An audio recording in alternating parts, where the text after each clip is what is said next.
ellos tuvieran la oportunidad de exponerlo. Y además, pues queríamos empezar una serie de actividades de debate, nos pareció que era una oportunidad muy buena para comenzar por este asunto. Además de eso, pues tenemos la suerte de haber podido incorporar a esta mesa con la que vamos a abrir lo que esperamos que luego sea un debate participativo con las dos personas que me acompañan hoy aquí, sentados frente a vosotros, y que os voy a presentar, y a las que además quiero agradecer en nombre del centro muchísimo el que hayan estado dispuestas a venir, a colaborar con el entusiasmo y las ganas con las que lo han hecho, ¿no?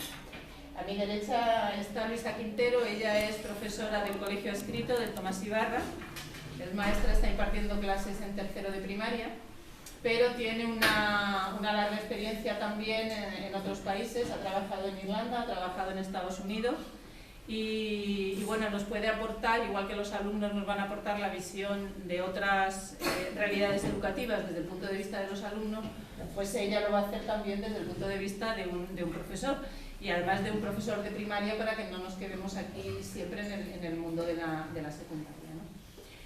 Y a mi izquierda, Panagiotis Campilis, él proviene de Grecia, es muchas cosas, porque en primer lugar es padre, también representa a los padres, es padre de dos alumnas que están estudiando en el centro, en tercero y en cuarto de la ESO. Él viene de Grecia, pero trabaja en la Comisión Europea, en un organismo que la Comisión Europea tiene en Sevilla, tiene la sede en Sevilla, y que bueno, no es a lo mejor muy conocido, pero es un centro de investigación, se llama el Instituto de Prospectiva Tecnológica, y es un centro de investigación sobre la incidencia de la tecnología de cara al futuro. Él concretamente es un experto en educación, es maestro, docente y experto en educación. Por lo tanto, conoce la educación desde el punto de vista europeo, y además por dónde van las investigaciones educativas. A los dos quiero agradecerles muchísimo que se hayan prestado a venir hoy al centro. Antes de dar la palabra a las distintas personas que van a hablar, yo quería hacer solamente una brevísima introducción, un poco por plantear el tema, y para eso me ha venido pues al pelo, porque ha sido una cosa que ha salido esta mañana, que se ha publicado esta mañana, con lo cual he cambiado lo que tenía previsto y he decidido poneros, que está ahí de la infografía, las conclusiones de la Fundación Telefónica de un estudio que llevan haciendo desde hace varios años en 9 países, en la que han intervenido pues más de 200, 300 ponentes, 50.000 docentes, ha habido eventos presenciales y ha habido aulas virtuales. La Fundación Telefónica es pionera en materia de educación, es un organismo que está a la cabeza de la investigación educativa en España y en Iberoamérica. Llega a todo el mundo de habla latina, ¿no? Y bajo este título de cómo debería ser la educación en el siglo XXI, pues llevan varios años trabajando, y hoy, justamente hoy, el día de este foro, han venido a publicar las conclusiones del estudio. Las conclusiones las vamos a colgar en la página del instituto porque son interesantes, pero yo os voy a poner solamente el resumen, la infografía que han hecho con el resumen, nada más que con la primera parte, ¿no? Lo han titulado 20 claves para la educación del siglo XXI. Y yo de esas 20 claves quiero señalar, no sé si se ven ahí bien o no, la primera, que tiene que ver con cómo son o cómo van a ser los ciudadanos del siglo XXI, y en la que dice que la sociedad del siglo XXI requiere individuos creativos, emprendedores, críticos, competentes con el mundo digital, con altas dotes sociales y que se adapten a ambientes laborales diversos. Un mes, y yo estuve en Alemania durante un mes también.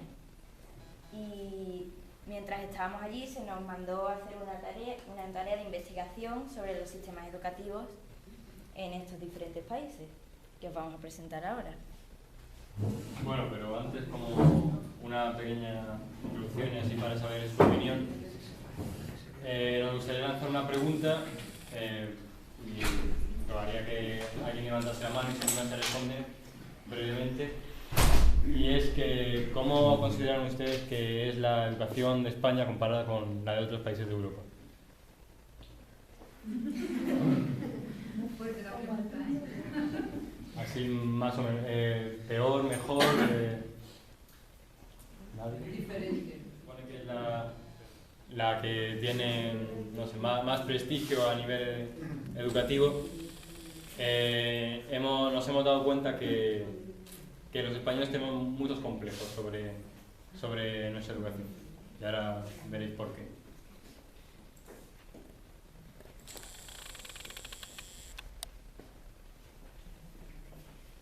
Bueno, el índice, primero hablaremos sobre la estructura de cada país, la evaluación, es decir, las notas, cómo se evalúa, las áreas de estudio, el ambiente educativo, es decir, cómo se llevan los profesores y alumnos y los alumnos entre sí, y por último, fuera del colegio. Esto quiere decir que cómo se lleva, cómo cree la gente que es el instituto, si es mejor, es peor que otro, la opinión de la gente. Una tutoría a los profesores para tener un seguimiento de los alumnos. Las asignaturas tienen las mismas, solamente que física y química las empiezan 1 año, 2 años antes que nosotros, y biología también, y también estudiaban griego y latín. Y en Alemania también los periodos duraban 45 minutos y había 2 días que eran más largos y salían del colegio a las 3:30 y los demás días salían del colegio a las 1:10. Muchas veces teníamos 2 periodos de la misma clase, que eso se hacía para aprovechar más. La relación entre el profesorado y alumno, la relación entre el profesor y el alumno cambia mucho dentro de la clase y fuera de la clase. Dentro de la clase es parecida aquí, la verdad. Los profesores se ponen al mismo nivel y no hay tanta como rigidez, no hay que llamarle de señor ni nada. Y luego, relación entre el alumnado, pues el alumnado está muy dividido en subgrupos. En la cafetería, por ejemplo, que nosotros comíamos allí, había mesas y en cada mesa se colocaba un grupo.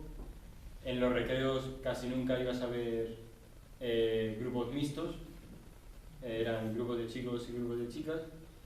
Incluso en la clase de educación física, el gimnasio está dividido en 2 por un no sé cómo decir, una manta, una lona, y en una parte trabajaban las chicas y en otra los chicos. Y le preguntamos la razón y decían que las chicas se sentían raras con los chicos.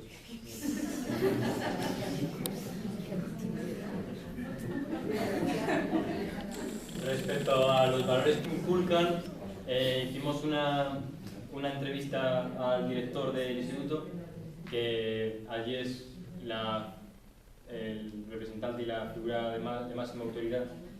Es más, nos hacía gracia que en la zona donde estaban todos los despachos, al entrar estaba la sala del director y en la puerta había como un semáforo de rojo, verde y amarillo. Rojo no se podía entrar porque estaba ocupado, verde sí se podía y amarillo no sé. Y bueno, tuvimos el honor de hacer una entrevista y le preguntamos sobre los valores que intentan inculcar. Y nos respondió 2: compañerismo y trabajo en equipo. El trabajo en equipo podemos tacharlo porque no vimos ninguno. Y el compañerismo, pues, un poco de lo mismo también. Así que, bueno, ya aparte de que no vimos estos valores, nos sorprendió también que al preguntarle por los valores que inculcan, solo nos dijesen 2, que se conformasen solo con inculcar 2 valores. Pero no escuchaba tanto ruido como hay aquí. Después, para dirigirse a los profesores, pues tenía que ser como señor o señora. Nunca les podían llamar por el nombre, es que hay veces que ni sabían cómo se llamaba, y siempre al principio de cada clase, bueno, casi todas se tenían que levantar al entrar el profesor y darle buenos días. Esta era mi clase en Alemania, bueno, la de antes. Y bueno, como en Finlandia, el patio en Alemania también era abierto, los alumnos podían salir desde que entraban con 10 años, podían ir al supermercado, comprar comida y después siempre volvían para seguir las clases. Y bueno, así un poco para ver cómo percibían en Finlandia la educación, pues hicimos un vídeo en el que entrevistó a una chavala que estudiantes que tenían nuestra misma edad y cursaban el mismo curso, que le pedimos a un profesor que si por favor nos podría decir el nombre de algún estudiante que fuera estudiante medio. No queríamos entrevistar a una persona ni con un nivel muy alto que no demostrara la realidad finlandesa, ni una persona con un nivel, pues tampoco buscaba una persona con un nivel medio y que supiera bien hablar en inglés para que pudiera expresar bien su idea.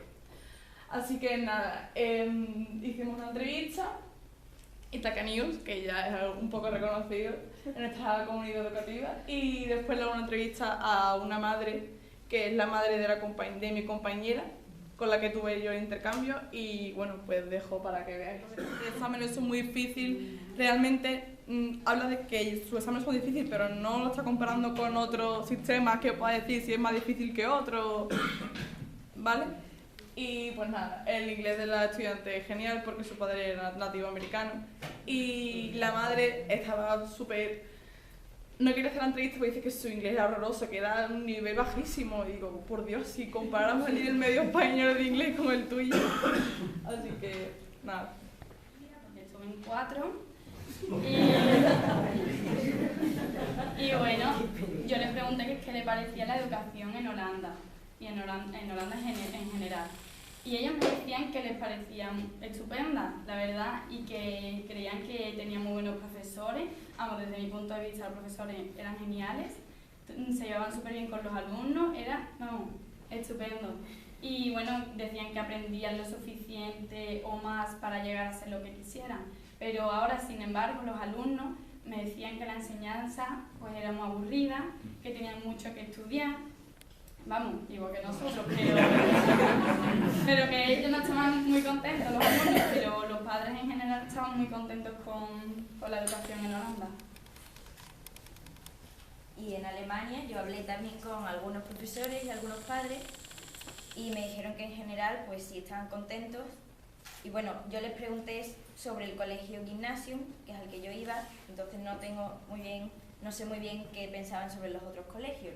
Pero en general sobre el colegio Gymnasium tenía muy buena impresión, aunque sí que había algunas cosas que tampoco les gustaba mucho, porque antes en la educación Gymnasium había 13 años y ahora lo habían reducido a 12 y a los profesores y a los padres no les parecía eso muy bien porque tenían que dar el mismo contenido en menos años. Después también entrevisté a algunos alumnos y a ellos en general les gustaba. Y le pregunté el tema de los deberes y me dijeron que ellos normalmente pues están por las tardes durante 1 hora como máximo haciendo los deberes todos los días, que nada comparado con lo que estamos aquí, la mayoría. Y bueno, eso. También hay que comparar las vacaciones que hay en un país y en otro. En Finlandia tienen 2 semanas y media en Navidades, una en invierno, 4 días en Pascua, 2 meses y medio en verano y 4 días en otoño. O sea que las tenían bastante distribuidas. En Holanda tenían 6 semanas de verano, 1 en otoño, 2 en primavera y 2 en navidades.